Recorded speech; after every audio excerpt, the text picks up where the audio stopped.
ఏడుస్తున్నారు. ఇది ఈసీఐలో జరిగింది, ఈసీఐలో ఈ ఘటన జరిగింది. మరి ఇలాంటి ఘటనలు జరుగుతున్నప్పుడు ఏం చేయాలి ప్రేమలీల గారు? ఒక్క నిమిషం అండి, ఒక్క నిమిషం.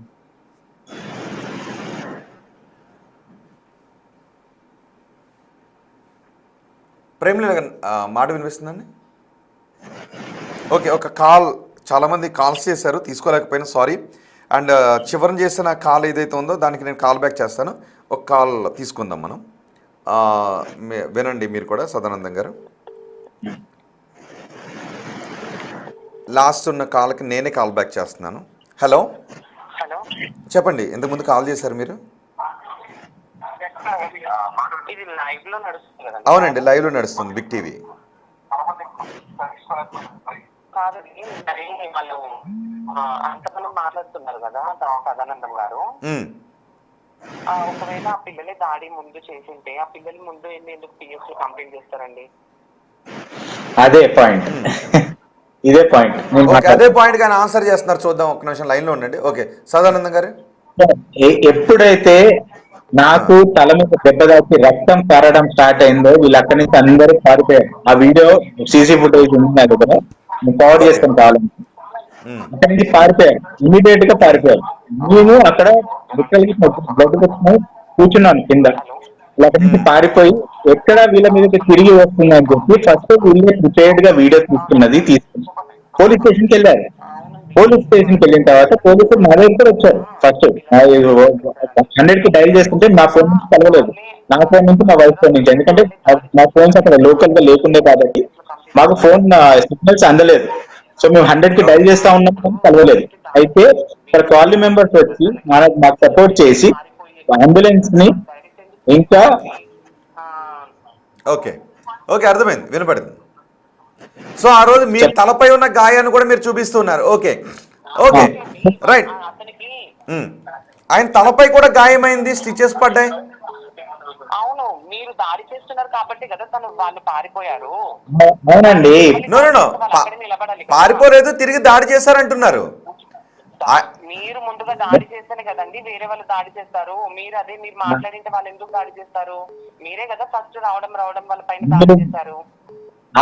ఆ వీడియోకి ముందు వీడియో కూడా చూడండి అండి, నేను అదే చెప్తున్నాను మీకు. ఆ వీడియోకి ముందు వీడియో తర్వాత వీడియో కూడా చూడండి. ఆ ఒక 7 సెకండ్ క్లిప్ పట్టుకొని మీరు నేను కొట్టానంటున్నారు, అది తప్పు. మీరు చేసింది, వాళ్ళు చేసింది ఏంటనేది మీరు తెలుసుకోండి. ఎందుకంటే అందరు ట్రాన్స్జెండర్ తప్పు అని అనట్లేదు, కానీ ఆ రోజు వాళ్ళు ప్రవర్తించిన తీరు, మా ఇంటికి వచ్చిన ట్రాన్స్జెండర్స్ వాళ్ళని మట్టుకే అంటున్నాను నేను. వాళ్ళు ప్రవర్తించిన తీరు, వాళ్ళన్న మాటలు కొన్ని కమెంట్స్ కూడా నేను మీకు చదివి వినిపిస్తాను. ప్రేమలీల గారు వినండి ఒకసారి. ప్రేమలీల గారు ఒక్కసారి వినండి. ఇదిగో శ్రీనివాస్ కమెంట్ చేశారు, బట్టలు విప్పి గొడవ చేస్తారు అని. ఈశ్వర్ కమెంట్ చేశారు, సార్ రీసెంట్గా 31,000 రూపాయలు అడిగారు, అది ఎంతవరకు కరెక్ట్? 15,000 ఇస్తానన్నా ఒప్పుకోలేదు అని ఒకరు కమెంట్ చేశారు. మీరు కూడా కమెంట్స్లో చూడొచ్చు ప్రేమలీల గారు. వాళ్ళ బంధం కూడా అర్థం చేసుకోవాలి, వాళ్ళ బాధలు కూడా అర్థం చేసుకోవాలి అంటూ రాణి కమెంట్ చేశారు. ఎవరో కొంతమంది చేస్తారని కామెంట్ చేశారు. ఓకే ప్రేమలీల గారు, సో ఇదిగో కంప్లైంట్లు వస్తూ ఉన్నాయి. కొంతమంది వల్ల అంటున్నారు కదా సార్, ఒకటే మాట సార్. ఇప్పుడు చాలా మంది చాలా ప్లేస్లలో చేస్తున్నారు, చేయట్లేదు అనట్లేదు. వినండి, సదానంద్ గారికి ఈ రోజు అక్కడ జరిగింది, ఇంకో దగ్గర ఇంకోటి జరిగింది. కానీ ఎవరో ఎక్కడో చేసే దాన్ని ప్రతి ఒక్క ట్రాన్స్జెండర్స్ ఇలాగే చేస్తున్నారని చెప్పుకోవడం కంటే, వినండి ఇప్పుడు ఏ ట్రాన్స్జెండర్, హలో సార్ సదానంద్ గారు, సార్ గారు మీకు వినండి, ఎక్కడైతే ఎవరైతే చేస్తున్నారో మీ చుట్టుపక్కల సీసీ కెమెరాస్ ఉంటాయి కదా. మీరు ఆ సమయానికి పోలీసు వాళ్ళకి కంప్లైంట్ ఇవ్వకుండా మీ చుట్టుపక్కల సీసీ కెమెరాస్ ఉంటాయి కదా, కనీసం వాళ్ళకన్నా ఆ కెమెరా చెక్ చేసానా ఈ సమయానికి ఈ ట్రాన్స్జెండర్స్ వచ్చారు, వీళ్ళని మేము పట్టించాము అనే ఒక పనిని మీరు ఎందుకు చేయరండి? అంటే ఎక్కువ మంది వస్తారు కదా, వాళ్ళ ఇంట్లో ఉండే 4-5 అంతమందిని పట్టి గొడవ చేయగలుగుతారా? ఎక్కువ మంది మా ట్రాన్స్జెండర్స్ రారు. వినండి, వస్తే వినండి సార్, అది పెద్ద గృహప్రవేశం అయితే ఒక 20 మంది ఉంటారు. పెద్ద గృహప్రవేశం అయితే చిన్న ఒక ఇల్లు అయితే ఇద్దరు ముగ్గురు నలుగురు ఉంటారు. కానీ వినండి, సదానంద్ గారి ప్రేమ వినండి, సదానంద్ గారి యొక్క ప్రేమ ఆయన రెండింటిని ఉన్న కాదు, నా దగ్గర డబ్బులు లేవు ఆ రోజు. ఓకే, ఒక కాలర్ ఉన్నారు మాట్లాడదాం. ఒక్క నిమిషం, ఒక కాలర్ ఉన్నారు. హలో, మాట్లాడండి. హలో, మాట్లాడండి. హాయ్ అండి.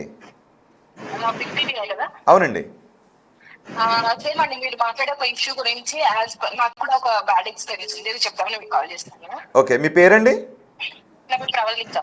ఓకే, ప్రవళిక గారు మాట్లాడండి. మేము ఈ మధ్య రీసెంట్ గా బెంగళూరులో ఒక హౌస్ కొన్నామండి. ఓకే. చాలా కష్టం మీద కొన్నాము. యాజ్ ఏ ఫైనాన్షియల్ గా మాకు ఇష్యూస్ ఉంటాయి. అలాంటి టైంలో అన్ని ఒక చిన్న ఫంక్షన్ లాగా చేసుకొని అన్ని చేసుకొని రిలేటివ్స్ ఉన్నప్పుడు సేమ్ ఇలాగే వచ్చారండి. ప్రవళిక ట్రాన్స్జెండర్స్ కొందరు వచ్చారండి. జనరల్ గా మనం ఏదైనా షాప్ ఓపెనింగ్ లకు అప్పుడు వచ్చినప్పుడు ఏదో మనకు కొంచెం డబ్బు ఇవ్వడము, బ్లెస్సింగ్ తీసుకోవడం ఇలా చేసుకుంటాము. వాళ్ళు వచ్చా, ఆ ఫంక్షన్ అయిపోయింది, క్యాటరింగ్ వాళ్ళకి అందరికి మనీ ఇచ్చేసాము, అన్ని ఇచ్చాము. ఒక 3-4 మెంబర్స్ వచ్చారండి. వచ్చారు, వాళ్ళకి సరే ఇల్లంతా దిష్టి తీశారు. మేము అడగలేదు వాళ్ళని తీయమని చెప్పేసి కూడా. హౌస్ మొత్తం దిష్టి తీశారు, అన్ని తీశారు. ఓకే, నేను సరే వచ్చారు కదా అని దిష్టి తీసిన ఒక 2000, ఇంకొకరికి ఒక 1000 వాళ్ళు వచ్చారు కదా అని ఇచ్చానండి. వాళ్ళు చాలా ఎంత అంటే ఇంకా బట్టలు ఇప్పేస్తున్నారు. వాళ్ళు 75,000 డిమాండ్ చేస్తున్నారు. నేను ఎలా ఇవ్వగలుగుతాను అంత అమౌంట్? అని చెప్పేసి తిడుతున్నారు. మా హస్బెండ్ ముందర, మా మావయ్య ముందర, మా ఆడపడుచు వాళ్ళ హస్బెండ్ ముందర బట్టలు మొత్తం తీసేస్తున్నారండి. లిటరలీ అది చూసి నాకు షివరింగ్ వచ్చేసింది. ఏంది ఇలా ఉంది వీళ్ళు? సరే, ఇంకో 5,000 నేను ఇచ్చాను. మళ్ళీ మా మామ సిచ్యువేషన్ చూసి ఇది ఇంకా ఎక్స్టెండ్ అవ్వకూడదని మా మావయ్య ఒక 5,000 ఇచ్చారు. అక్కడికి 10,000 అయిపోయింది. ఇంకా మీరు ఇవ్వరా? మీదకి వస్తున్నారు. యాజ్ ఎ ఉమెన్ గా నా ముందుకు వచ్చి బట్టలు ఇప్పుతున్నారు. ఏం క్యారెక్టర్ అండి ఇది? అందరూ అలా ఉన్నారని నేను చెప్పను. యాజ్ ఎ ఉమెన్ గా నేను అందరినీ, మా వాళ్ళందరినీ మీకు పక్కకు ఉండండి, అదంతా మీరు చూడడం ఎందుకు, అలా చేయడం ఎందుకు, నేను మాట్లాడి పంపిస్తానని మా మామయ్య 5,000 ఇచ్చారు. మళ్ళీ నేను ఒక 5,000 ఇచ్చి దగ్గర పెట్టుకున్నా. నిజంగా అండి, ఇలా ఎందుకు చేస్తున్నా? కొందరు ఉంటారండి, ఏదో దిష్టి తీసినాక మనం ఇచ్చింది తీసుకొని హ్యాపీగా ఫీల్ అవుతారు. బట్ వాళ్ళు ఎలా ఉన్నారంటే, వాళ్ళు మినిమం ఏది చేయకుండా మనుషుల మీద పడిపోయి ఇవాళ కొట్టి వెళ్ళేటట్టున్నారండి ఉమెన్స్ ని కూడా. ఇంకా నా వల్ల అవ్వలేదు. ఇంకా ఎంత అమౌంట్ ఇవ్వగలుగుతాను నేను? ఎంత ఇచ్చారు? ఆల్రెడీ నేను అప్పటికే వాళ్ళకి నేను ఒక 5,000, మా మామయ్య ఒక 5,000, 10,000 ఇచ్చామండి. వాళ్ళు వచ్చింది ముగ్గురు. వాళ్ళు 75,000 డిమాండ్ చేస్తున్నారు. How it is? అంత అమౌంట్ నేను ఎందుకు ఇస్తాను? ఓకే, ప్రేమ్లీల గారు. మేడం మీరు ఎక్కడ? బెంగళూరు నుంచి. ప్రవళిక గారు, ఎక్కడ జరిగిందండి? బెంగళూరులోనా? బెంగళూరు రామ్మూర్తి నగర్ అండి. ఓకే. నేను ఎగ్జాక్ట్ చెప్పగలుగుతాను. లిటరలీ నాకు నా వల్ల అవ్వలేదు. ఇంకా 75,000 అంటున్నారు, నా దగ్గర మనీ లేదంటే జీపే కొట్టు అంటున్నారు. ఏంటి ఇలా చేస్తున్నారు వీళ్ళు అని నేను చాలా ఫీల్ అయ్యాను. ఓకే మేడం, మీకు జరిగిన రామ్మూర్తి నగర్. ఓకే అండి. ఓకే, మీకు ప్రేమ్లీల మాట్లాడుతున్నారు మీకు జరిగిన ఈ ఘటన గురించి. మీకు జరిగిన అన్యాయాన్ని మా పక్షాన చింతిస్తున్నాం. యాక్చువల్లీ మన తెలంగాణ వాళ్ళైతే మిమ్మల్ని ఇంత డిమాండ్ చేసి ఈ విధంగా ఇబ్బంది పెట్టే వాళ్ళు కాకపోవచ్చు. మీరు వినండి మేడం గారు, నిజంగా ఇంకా నవ్వొస్తుంది. మా తెలంగాణ వాళ్ళు చేయరు, మా ఆంధ్ర వాళ్ళు చేయరు, మా బెంగళూరు వాళ్ళు చేయరు, కానీ అందరు ట్రాన్స్జెండర్స్ ఒకటే. మీకు ఏం కాకపోతే డాన్స్ ఆడండి, సదానంద్ గారు డాన్స్ ఆడండి. ఒక్క నిమిషం ప్రవళిక గారు. ఓకే, మీ మాటలు విన్నారామే?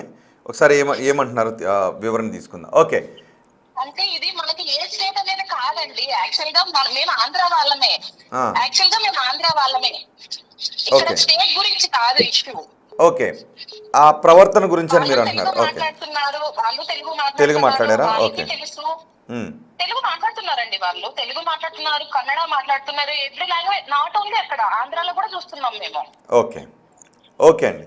ఒకసారి ప్రేమ్లీల గారి దగ్గర నుంచి వివరణ తీసుకుందాం. ప్రేమ్లీల గారు,